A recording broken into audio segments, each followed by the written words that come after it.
భారతదేశంలో ఉన్నటువంటి వాడిది ఒక ఎత్తు, ఇతర దేశాలలో మరొక ఎత్తు. పాకిస్తాన్‌కి సంబంధించిన అతీఫ్ అస్లాం అనేటటువంటి వాడు ప్రతి ఏడాది గూడా భారతదేశానికొస్తాడు. అతీఫ్ అస్లాంకి 1-2 కోట్ల రూపాయలు దాదాపుగా ఇండియాలో షోస్ కోసం డబ్బులు సంపాదించుకుంటుంటాడు.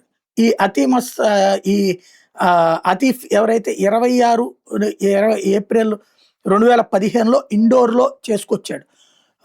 ఇప్పుడు అతనుకి అక్కడ పాకిస్తాన్‌లో విపరీతమైన ఆదరణ వచ్చింది. భారత్‌లో అంత సంపాదించుకొస్తున్నామని. ఇప్పుడు అతనికి సంబంధించి బ్రిటన్‌లో అయితే ఏకంగా 72 పౌండ్లు పర్ షోకి ఇచ్చేటటువంటి రూట్‌లో అతనికి అక్కడ ఏర్పాట్లు చేస్తున్నటువంటి పరిస్థితి. అంటే మన దేశంలో పేరు చెప్పి ఆ తర్వాత ఇతర దేశాల్లో తెచ్చుకునేటటువంటి ప్రయత్నం కూడా జరుగుతుంది. పాకిస్తానోళ్ళు అక్కడ ప్రోత్సహిస్తున్నారు. ఇప్పుడు బ్రిటన్‌లో అతనికి భారీగా ప్రోత్సాహం ఇస్తున్నారు.